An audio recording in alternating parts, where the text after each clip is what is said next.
Great formation. Finds himself open again. Gotta love it. Look where Amon-Ra's lined up. In the backfield. Beautiful.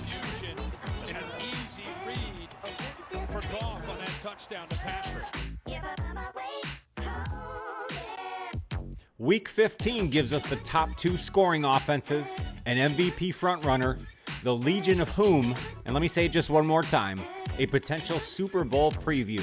Welcome back to the channel. I am your host, Johnny Gaz. Thank you for returning for another video. The Lions square off against the Bills in what could be the best matchup so far of the 2024 NFL season. This will be Sunday, December 15th, kickoff 4:25 on CBS. The NFL Today crew will be live in Detroit prior to this matchup. Let's go through my full game preview. I'll start with the headlines and storylines. I'll talk about those key matchups and the X factors. I'll tell you what the difference in the game will be, and at the end of the video, I will give my final score and prediction, so stick around. Let's go.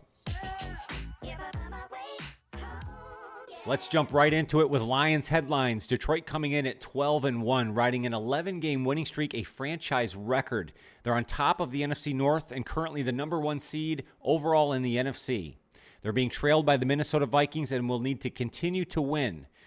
They have developed a new nickname on defense, the Legion of Whom, or the Northern Savages, and they are looking for improvement as they start to get back some pieces defensively. For the second time this year, the Lions will break out their all-black uniforms and new blue helmet. Great time to wear the alternate uniforms and a 4:25 kickoff in prime time in what will be a great matchup. Dan Campbell faced some criticism this week for his continued aggression and some fourth down decision-makings in their most recent Green Bay matchup. Coming from ESPN analyst Teddy Bruschi, questioning the emotional control of the Lions coach. I would argue the opposite, that the culture and organization certainly has formed this way because of the decision-making and aggressive style of Dan Campbell. Lions players have come out in support of that decision-making, and it has come out since that Jared Goff had a part in that last fourth down decision. Even through all that criticism and those aggressive decisions, the Lions continue to win, and they are embracing the pressure as they continue on the pursuit for the number 1 seed. Not only are they being pressured in the NFC by the Philadelphia Eagles, but also in their own division by the Minnesota Vikings. Lions' Dan Campbell has come out and said they are embracing that pressure, and they are looking at it as an opportunity to sharpen the sword as they get closer to the playoffs. And just a few other news and notes. The Lions season ticket holder that got into the skirmish with Matt LaFleur close to the Green Bay sidelines pregame there prior to the Green Bay matchup. The Lions have revoked his season tickets. According to several stories found today, it appears that that sort of behavior will not be tolerated by the Lions organization. In turn, they have revoked his season tickets. There also has been some backlash by Lions fans this week as the Lions price hike again as they head into 2025. Previous season, heading into 2024, there was an average price hike of 30%. It appears it will go up significantly again. However, even with these price hikes, it does appear the Lions organization does appear to be close to the league average. It just is a lot to take for folks that have been with this team forever and have paid certain prices 5, 6, 7 years ago to obviously the popularity of the team now. It is going to take an adjustment. And let's go through the Lions injury updates. We know of all the players still on IR. Let's go through those list of players that will affect the matchup against the Bills. Aleem McNeil, who is through concussion protocol, was full practice on Thursday, but is pending his final clearance. Levi Onwuzurike and Josh Paschal were both limited practice on Thursday, but they are both probable for this matchup. All indications are that both will play against the Bills. On the other side of the football, Taylor Decker appears like he will be back. His knee injury, he was a full practice all week long. He missed last week and the week before, and he does appear to be a full go against the Bills. The newest injury noted for the Lions, Trevor Nowaski. He also was noted as a concussion. I'm not sure if that was something during the week or in the matchup against Green Bay. However, he did not practice at all on Thursday, and because of that, I will list him as doubtful. Now let's switch it over to the Bills, who come in at 10-3, and we're riding a 7-game winning streak just prior to their most recent loss against the LA Rams. And what a thriller that was.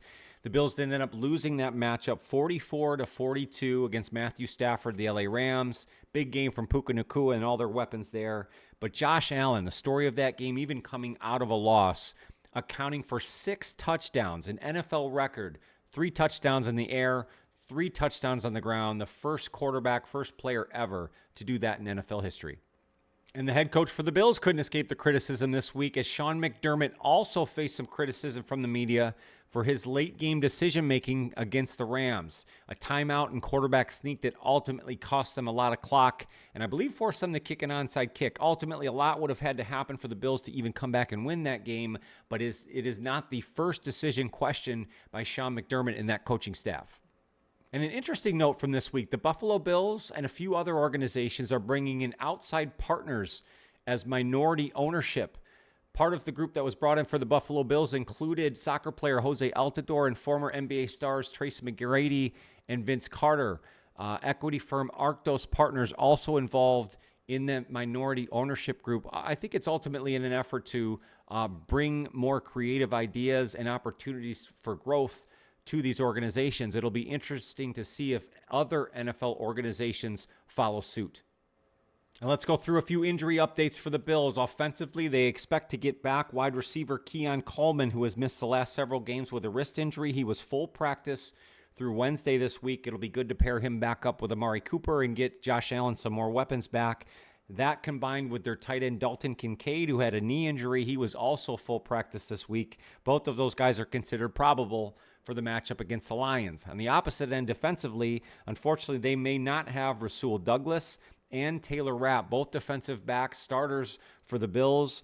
Douglas with a knee injury, Taylor with a neck injury. Both did not practice Wednesday and would be considered doubtful against the Lions. Casey Tuhill, a rib injury. He was limited practice Wednesday, is questionable as well for this matchup. And the newest injury noted for the Bills this week was Damar Hamlin, the safety. He also was noted as a rib injury and did not practice on Wednesday or Thursday this week, would be considered questionable. Now, part of the reason these players didn't practice Thursday is because practice was actually canceled for the Buffalo Bills due to weather and some pretty severe snow.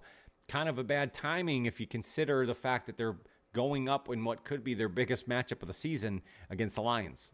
There is a very clear biggest matchup in this football game, and it is the MVP frontrunner Josh Allen against the depleted Lions defense. And he was a superhuman against the LA Rams in a losing effort with 6 total touchdowns accounted for. That is incredible. He is really effective on the ground. On the season, he has 416 total yards and 9 touchdowns. That's a 5.2 yard average. So the Lions' total effort here should be trying to contain Josh Allen. Last week alone against the Rams, he had 2 rushes of over 30 yards. Lions have to try and contain that as much as possible. Try and turn Josh Allen into a passer. And that's not always your greatest solution either, but I think it's the best of both worlds. The Lions have to try and filter towards the best part of their defense, and to me, it is their secondary. They are still depleted up front, although they are getting a few key pieces back. If Levi Onwuzurike and DJ Reader can return, if Ali McNeil plays, combine that with Zadarius Smith, I think you might be able to get some pressure and at least have some edge work to be able to contain the quarterback. But again, if you can make Josh Allen into a passer, potentially force him into making a mistake through the air, I think that may benefit the Lions here in this matchup against the Bills. The second biggest matchup, I believe, is the Lions' pass offense against the Bills' secondary. And we know the power of the Lions' rushing attack. Well, I think it lends itself to the play action in this particular game. Last week, the Lions had 6 players with 5 or more receptions. An unbelievable way to spread the wealth and just shows the weapons the Lions have at their disposal. The Bills don't really get a lot of pressure. They're not great at sacking the quarterback, so I think Jared Goff will have time to pick apart this Bills secondary, who really was not good. Maybe their worst game of the year against the Rams last week. They were not able to stop Puka Nacua, Cooper Kupp, and all of their weapons. Look for Amon-Ra St. Brown, J-Mo, both of the running backs to get involved heavily in this passing game against the Bills. And the X factors for this game, you have to start with the MVP candidate, Josh Allen. Again, the NFL record last week, 6 touchdowns accounted for, but on the season, 3,033 yards, 23 touchdowns to only 5 interceptions, a 64.1 completion percentage, and he is also doing some serious work with his legs. What an amazing season so far for the Bills quarterback. And on the other side, you have the most efficient quarterback in the NFL with Jared Goff, who is on a 72.4% completion rate percentage, 3,265 yards, 25 touchdowns to 10 interceptions, and he seems to be getting back to his efficient ways. He did have the one bad interception against Green Bay, but again, getting back at home in the Dome, I think there's going to be a lack of pressure from the Bills. I think Jared Goff will be comfortable, and he will be an X factor in this matchup. Amon-Ra St. Brown, the Sun God, who has been a little slow lately, but contributing in all the ways possible. On the season, 81 receptions, 863 yards, and 9 scores so far, 10.7 yard average per catch. And again, it's been a little slow. I think he's been kind of nagged by some back injuries. I think this longer layoff, the 10-game layover heading into the Bills matchup will do him well. I look to see a huge bounce-back performance for him and a lot of opportunities against the Bills. On the defensive side for the Lions, they are still depleted but have some playmakers and will rely on those gentlemen to carry their defense against the Bills, one of them being Zadarius Smith. Since his acquisition with the Lions, he's really been fantastic. I believe it said 19 pressures since joining the Lions. He has either a half or full sack in each game so far. I expect him to make another difference against the Bills. On the Bills side, offensively, outside of Josh Allen, you have to look for their big weapon from last week, Khalil Shakir. And I know they're going to have Keon Coleman back. You also have Amari Cooper, but I think that's where the Lions' eyes will go primarily. So you still have to be on the lookout for the big play potential from Shakir, who hit on a large 51-yard play against the Rams, of course had the touchdown, and I think will play a factor in this game. And it seems like every week you are safe in trying to guess one of the two running backs as being an X factor. Well, this week I believe it to be Jahmyr Gibbs. Buffalo does not have a good run defense. They rank 26th in the league at 4.6 yards average given up per carry. Gibbs himself averages 5.7. On the season, he's at 1,016 yards and 10 scores. The difference in this huge matchup, the Super Bowl preview between the Buffalo Bills and the Detroit Lions. It's boring, guys, but it's the Lions' rushing attack. And I feel like I almost say it every single week. But at home in the Dome with these two running backs behind a powerful and now fully healthy offensive line, I believe the Lions control this matchup on the ground from start to finish. The Bills have only held 5 opponents this season in 2024 to under 100 yards. How about this for a stat? Last week against the Rams, they gave up 11 plays of 20-plus yards on the ground alone.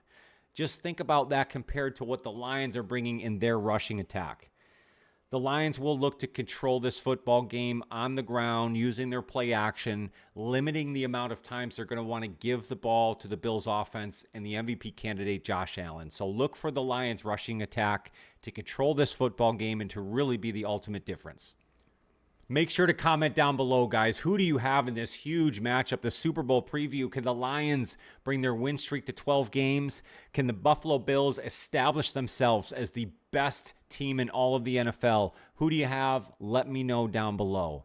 This is a difficult game to predict, but I ultimately think the difference in the game is that rushing attack for the Lions, and if that is the case and they can limit the turnovers, I believe the Lions at home control this football game and ultimately win. I think it's going to be a tightly contested matchup from start to finish, and I believe it should be a high-scoring affair. The line for this game is set at -2.5 currently, and the over-under at 53.5 points. I have the Lions still winning this football game 38-37. That would bring the Lions to 13-1 and would drop the Buffalo Bills to 10-4. That will do it for my Week 15 preview. What a great matchup we are about to witness here on Sunday. What a great weekend of football. Who do you have? Lions, Buffalo Bills? Let me know down in those comments. If you dig the vibe here at Johnny Gas Sports, please hit that like button. It's the best free way to help out the channel. I'd also love it if you consider subscribing. We are now well on the way to 3,000 thanks to you guys. And if you hit the notify bell, you won't miss any future videos. There is a membership option available. That's where I do all my live game play-by-play reactions, my tier list, ladder series, a ton of other fun stuff, but there's always free content here for you all the time. More than anything else, take care of yourself and that mental health. I want to make sure you come back and see me on future videos. Have a fantastic weekend. Let's go Lions.